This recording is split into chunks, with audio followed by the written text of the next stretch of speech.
दोस्तों welcome to my YouTube channel complex classes. तो आज के वीडियो में हम लोग देखने वाले हैं डीएलएड सेकंड सेमेस्टर 2025 का क्लास। और ये वीडियो जो है पेपर नंबर सेकंड है, प्रारंभिक शिक्षा के नवीन प्रयास। और हम आज की वीडियो में देखेंगे कि सेवारत अध्यापक जो है उनको विस्तृत अभिविन्यास कार्यक्रम जो पी मोस्ट है, तो इसके बारे में हम लोग बात करेंगे कि क्या क्या उद्देश्य हैं और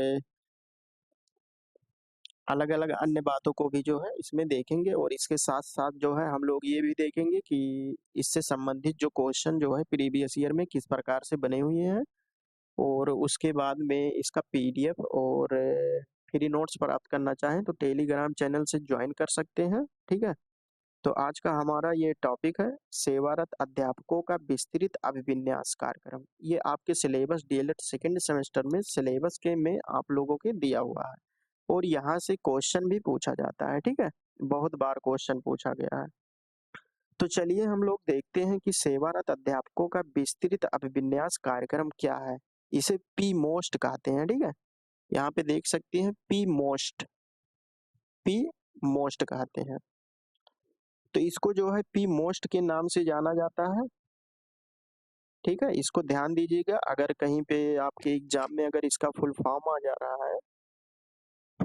जा रहा है तो programme for mentoring the teachers, ये आप लोग लिख सकते हैं। तो यहाँ पे इम्पोर्टेंट हो गया फर्स्ट नंबर पे इसका फुल फॉर्म, तो इसको आप लोग याद कर लीजिएगा। वैसे अभी तक जो है डीएलएड सेकंड सेमेस्टर में आज तक जो है इसका फुल फॉर्म नहीं पूछा गया है, इसको भी आप लोग ध्यान दीजिएगा।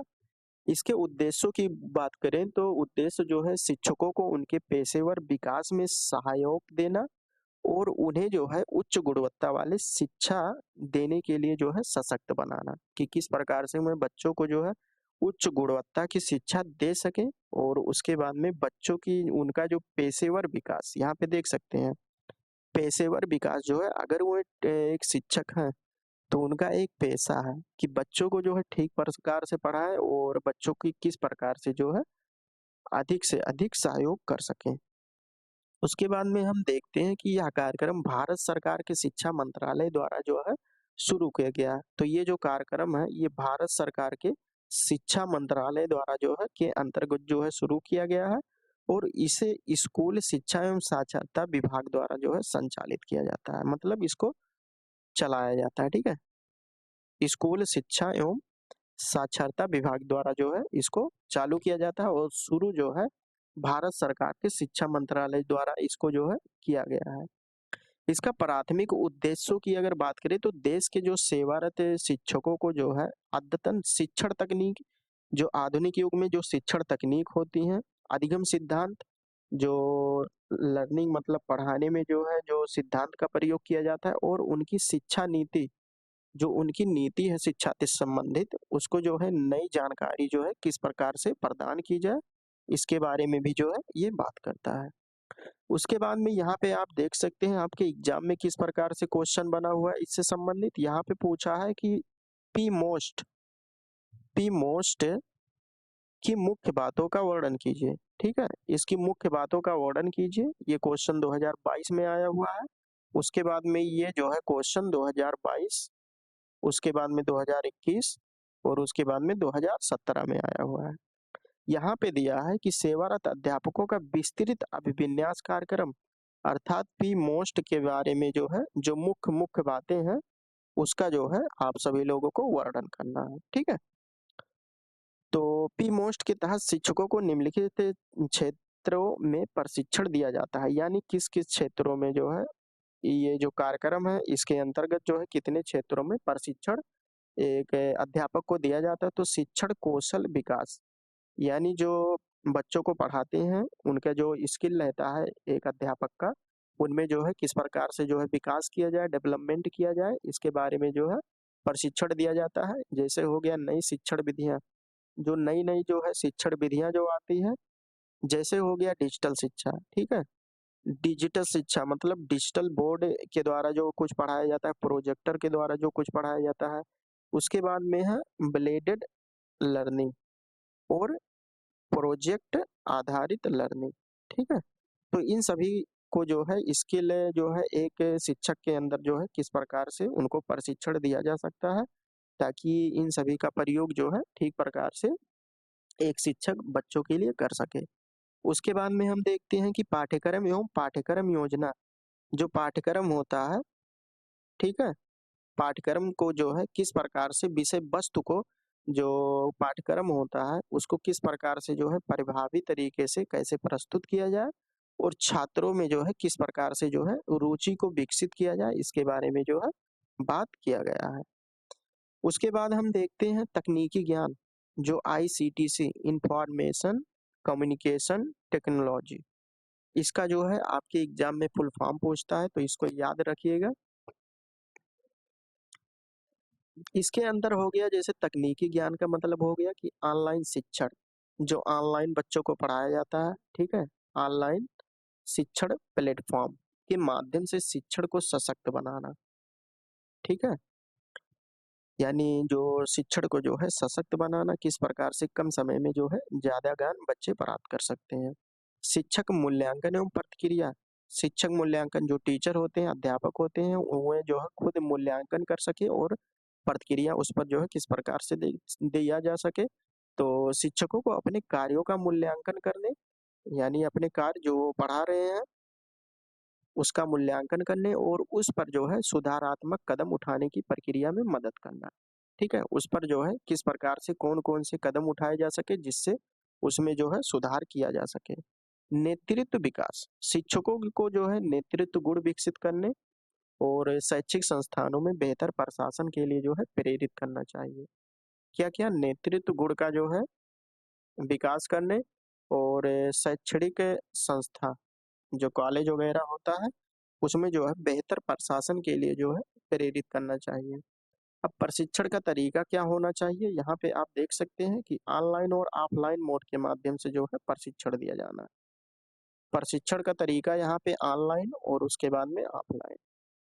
ऑफलाइन मतलब गुरुजी और शिष्य एक साथ बैठ के आमने-सामने पढ़ रहे हों, लेकिन ऑनलाइन पे जो है आप किसी माध्यम के द्वारा, संचार के माध्यम से द्वारा, जैसे मोबाइल हो गया, लैपटॉप हो गया, टीवी हो गया, ठीक है? इन सभी के द्वारा जो पढ़ाई करते हैं उसे ऑनलाइन पढ़ाई कहते हैं। ऑफलाइन में जो है गुरु और शिष्य एक कमरे, मतलब एक कमरे के अंदर जो है आमने-सामने बैठकर अध्ययन कर रहे हो, तो वो ऑफलाइन मोड हो गया।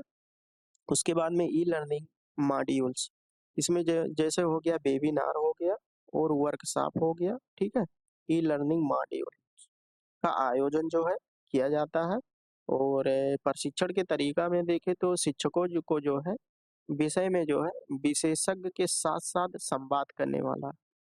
संवाद करने और अनुभव साझा, यानी जो शिक्षक के पास अनुभव है, आज तक ज्ञान प्राप्त किए हैं, अनुभव साझा करने का अवसर प्रदान करना चाहिए।